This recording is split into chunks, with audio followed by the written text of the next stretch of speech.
నమస్తే మిత్రులారా, నేను జర్నలిస్ట్ వెస్టి. శత్రువులు ఎక్కడ ఉన్నారు? మన చుట్టుపక్కలనే కార్యకర్తల రూపంలోనూ ముఖ్యమంత్రిగాను చుట్టునే తిరుగుతూ ఉంటారు. ఎప్పుడు వెన్నుపోటు పోటీ కూడా తెలియదు. ఈ విషయం మీనాక్షి నటరాజన్ గారికి రేవంత్ రెడ్డి వెన్నుపోటు విషయం గురించి మాట్లాడుతున్నాం.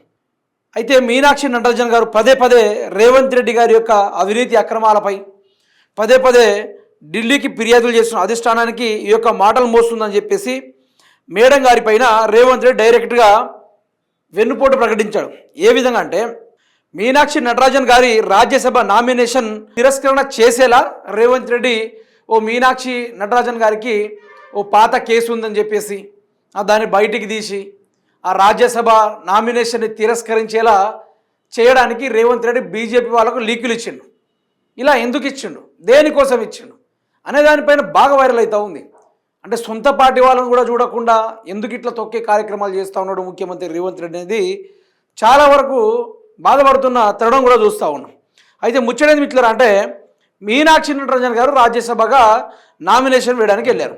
మరి నామినేషన్ చివరి దశకు ముగిసే టైంకి వచ్చినప్పటికీ రేవంత్ రెడ్డి ఏం చేసిందంటే, మీనాక్షి నటరాజన్ పదే పదే కాంగ్రెస్ పార్టీ యొక్క డెవలప్మెంట్ గురించి, కాంగ్రెస్ పార్టీ యొక్క జరుగుతున్న దౌర్జన్యాలు కానీ లేకుంటే కబ్జాలు కానీ అన్ని విషయాలు అధిష్టానానికి చేర్చుతున్నారు. ఇలా చేర్చడం నేను చూస్తూనే ఉన్నా, ఏదో ఒక దొరకకపోతారని చెప్పేసి రేవంత్ రెడ్డి వెయిట్ చేస్తూ ఉన్నాడు. తీరా ఆ టైం వచ్చింది.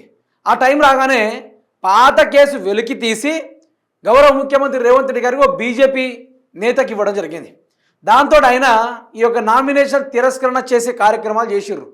ఇది ప్రస్తుతంలో దేశంలో జరుగుతున్న ట్రెండింగ్ టాపిక్. ఇది రేవంత్ రెడ్డి సొంత పార్టీలోనే ఉంటూ సొంత పార్టీ వాళ్లకు పిండం పెట్టే రకంగా తయారైందని చెప్పేసి రాష్ట్రంలో ఉన్న దేశ ప్రజలు మాట్లాడుతున్న తీరును కూడా మనం గమనించవచ్చు. ఎందుకు ఇలా చేస్తున్నాడు రేవంత్ రెడ్డి? ఇటు వేరే పార్టీ వాళ్ళని టార్గెట్ చేస్తుండమే అనుకున్నాం, కానీ సొంత పార్టీ వాళ్ళని టార్గెట్ చేసి ఆ పార్టీకి భవిష్యత్తు లేకుండా చేస్తుండే దానిపైన బీజేపీ పార్టీ వాళ్ళు సెటైర్లు ఇస్తూ ఉన్నారు.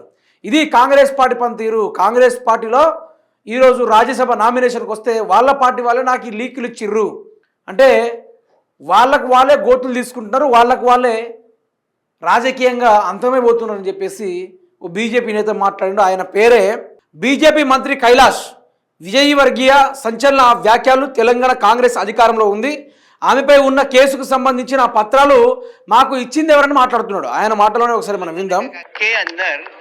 हमें जो कागज मिले वो किसने दिए? कहाँ से आए? तेलंगाना से। कहाँ से आए भाई? और इसलिए कांग्रेस की क्या स्थिति आप समझ सकते हैं. मतलब हमारे पास तेलंगाना का कागज आ रहा है, तेलंगाना में सरकार इनकी है, सरकार इनकी है. आप समझ सकते हैं आपकी हमें कांग्रेस के ही लोगों ने जानकारी दी होगी, हमारे पास तो कोई जानकारी थी नहीं. तो कांग्रेस की ये स्थिति है, ये भले बेंगलोर ले जाएं या लंदन ले जाएं, चुनाव हम जीतते क्योंकि सभी देश की जनता. ఇప్పుడు మంత్రి కైలాష్ గారు మాట్లాడే ముచ్చట ఏంటంటే, మరి ఈ లీకులు ఇచ్చింది ఎవరు? కాంగ్రెస్ పార్టీ గవర్నమెంట్లోనే ఉంది కదా, తెలంగాణ రాష్ట్రంలో అధికారంలో ఉంది కదా, మరి ఈ లీకు తెలంగాణ నుంచి మాకు ఇచ్చింది ఎవరని చెప్పేసి ఆయన మాట్లాడుతూ ఉన్నాడు. ఇగో అంటే రేవంత్ రెడ్డి గారు కంప్లీట్గా నీట్గా వెన్నుపోటు పడవడం జరిగింది మిత్రులారా, కంప్లీట్గా వెన్నుపోటు పడడం జరిగింది. అయితే ఈ మీనాక్షి నటరాజన్ గారు ఆవిడ గారు ఏమంటున్నారంటే, దీని వెనకాల ఉన్నది ఎవరో తేల్చేస్తామని చెప్పేసి ఆవిడ గారు నిన్న ఢిల్లీకి పోవడం జరిగింది. ఢిల్లీకి వెళ్ళడంతో రేవంత్ రెడ్డి గారు ఏం చేశారు, ఇక ఢిల్లీకి పోతే ఏంది, గల్లీకి పోతే ఏంది, నా వెనకాల మోడీ ఉన్నాడు, నేను అంతా చూసుకుంటలే అని చెప్పేసి అదే మోడీకి రేవంత్ రెడ్డి డైరెక్ట్గా ఫోన్ చేసి నిన్న 71 ఢిల్లీకి పోవడం జరిగింది.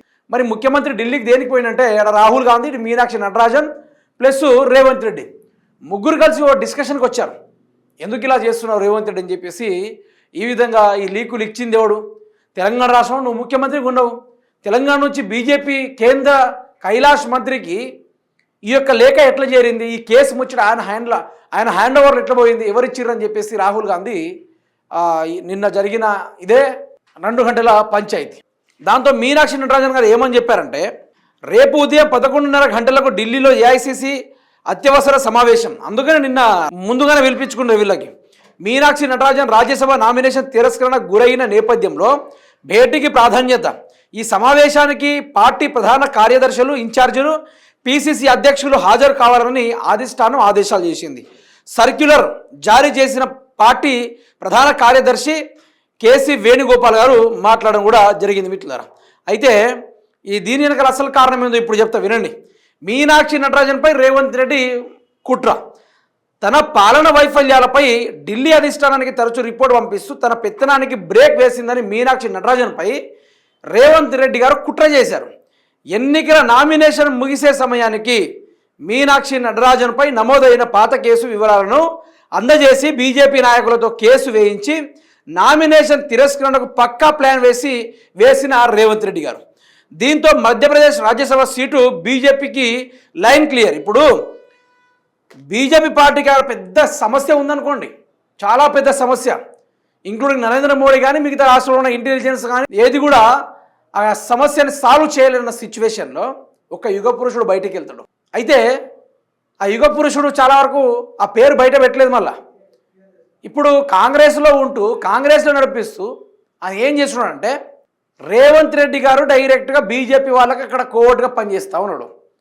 బీజేపీ పార్టీకి ఎక్కడైనా అక్కడ ఆటంకం కల్పిస్తే రేవంత్ రెడ్డి వెళ్ళేసి కాంగ్రెస్ పార్టీని ఎట్లా ఖతం చేయాలని చెప్పేసి సీక్రెట్గా మంతనాలు జరిపే కార్యక్రమాలు ఎక్కడ చూసారా ఇది? అందుకని అంటారు శత్రువులు ఎక్కడో ఉండరు, కొన్ని సందర్భాల్లో ముఖ్యమంత్రిలోనో లేకుంటే మంత్రిగానో అలా చుట్టుపక్కల తిరుగుతూ ఉంటారని చెప్పేసి సినిమాలో డైలాగ్ ఉంటారు చూసిర్రా. తీరుగానే ఈరోజు కాంగ్రెస్ పార్టీలో కలకలం రేపింది. ఈరోజు 11:30 గంటలకి ఢిల్లీలో అధిష్టానం సీరియస్గా మీటింగ్ పెట్టడం గల కారణం ఏంది అంటే ఇది రేవంత్ రెడ్డి కారణాల వల్ల. ఇప్పుడు రేవంత్ రెడ్డి నిన్ననే కదా 71 ఢిల్లీకి పోయింది. రేవంత్ రెడ్డి అనుకుంటున్నారు కావచ్చు ఎక్కడ వచ్చిన గోస నేను ముఖ్యమంత్రి అయ్యినో లేదో కానీ ఈ ఢిల్లీ బానిస అయిపోయాను, ఈ పాటికి 70 సార్లు నేను ఢిల్లీకే తిరుగుడు అయిపోతుందని ఆయన లోపల మానసికంగా కురిగిపోతున్నాడు కావచ్చు. ఎవరితో చెప్పుకుంటాడు బాధ? సీనియర్లతో చెప్పుకుంటే సీనియర్లు ముంచడానికే ఉంటారు, మిగతా వాళ్ళకి చెప్తే మిగతా వాళ్ళకి ముంచడానికే ఉంటారు. సో ఈ తీరుగా కాంగ్రెస్ పార్టీలో మంచి కథనాన్ని తెర మీదకి తీసుకొస్తూ ఉన్నారు. ఇప్పుడు మీకు తర్వాత తెలవాల్సింది ఏంది మిత్రులారా అంటే సింపుల్గా చెప్తా వినండి. కాంగ్రెస్ పార్టీ లేకుండా చేయడమే రేవంత్ రెడ్డి గారికి నరేంద్ర మోడీ గారు ఇచ్చిన టాస్క్. ఆ టాస్క్లో భాగంగా ఈ పార్టీకే మంత్రులందరినీ ఫినిష్ చేసిండు. అంటే ఫేస్ వాల్యూ పరంగా రాజకీయంగా అన్ని రకరకాలుగా వాళ్ళందరినీ డామినేట్ చేసి పడేసిండు. సో నేనేమంటున్నా అంటే ఈ తెలంగాణ ఎట్లాగో బాగుపడదు, రేవంత్ రెడ్డి బాగుపెట్టాడు. ఇప్పుడు రేవంత్ రెడ్డి ప్రజల్ని హింసిస్తుండని చెప్పేసి రిపోర్ట్ పంపినందుకే మీనాక్షి నటరాజన్ గారి పైన ఈరోజు నామినేషన్ రద్దయ్యలేక ఎక్కడో ఉన్న పాత కేసును బయటికి తీసుకొచ్చి బీజేపీ మంత్రి అయిన కైలాష్ గారికి ఆ యొక్క రిపోర్ట్ను అందించి ఆయన కేసులు వేసి ఆ యొక్క నామినేషన్ని రాజ్యసభ నామినేషన్ని తిరస్కరించేలాగా తీసుకొచ్చింది వ్యవహారం. దీనిపైన ఢిల్లీలో ఈరోజు రాహుల్ గాంధీ చెప్తున్నారు ఆ దొంగెవడని చెప్పేసి రేవంత్ రెడ్డి అడగబోతున్నాడు. ఆ దొంగెవడని చెప్పేసి రేవంత్ రెడ్డిని అడగబోతున్నాడు. సో ఈరోజు అయితే రచ్చ జరగబోతుంది ఢిల్లీలో. మరి రేవంత్ రెడ్డి గారేమో కాంగ్రెస్ నాయకుడని కాంగ్రెస్ కార్యకర్తలు జోరుగా ప్రచారం చేసుకుంటారు కానీ ఆ కాంగ్రెస్ పార్టీని గంగలో ముంచుతున్నది వీళ్ళకి అర్థం కావట్లేదు. సో గీ తీరుగా ఆయన జోలికి వస్తే ఎవరిని కూడా వదలడు రేవంత్ రెడ్డికి అర్థం కావాలంటే రేవంత్ రెడ్డిని కాదని తెలంగాణ నుంచి ఒక్కటి కూడా పురుగు బయటికి పోదు. అది డ్రగ్స్ విషయంలో కావచ్చు, లేకుంటే ఈరోజు ల్యాండ్ ఆర్డర్ గాడి తప్పిన విషయాలే కావచ్చు, లేకుంటే ఇష్టం వచ్చినట్టుగా వ్యవహరిస్తున్న తీరు కావచ్చు, ఇవన్నీ జరుగుతున్నాయంటే under control of Revanth Reddy అని చెప్పాలి. అయితే ఇప్పుడు దీన్ని అన్నింటిని అపోజ్ చేయొచ్చు కానీ చేస్తాడు. ఎందుకంటే విచ్ఛిన్నం చేయాలి పార్టీని. ఒక పార్టీ విచ్ఛిన్నం చేయాలంటే ఒక పార్టీ వేరే పార్టీ పెడతారు ఓటు చేర్చడానికి, కానీ అట్లా కాదు. ఈయన ఈ పార్టీలో ఉంటూ ఈ పార్టీకి మరణ శాసనం రాస్తా ఉన్నాడు అని నేను చెప్పలేదు. ఇది మల్లికార్జున ఖర్గే గారే కేరళ సభ మీద చెప్పిండు తెలంగాణలో జరుగుతుందని చెప్పేసి.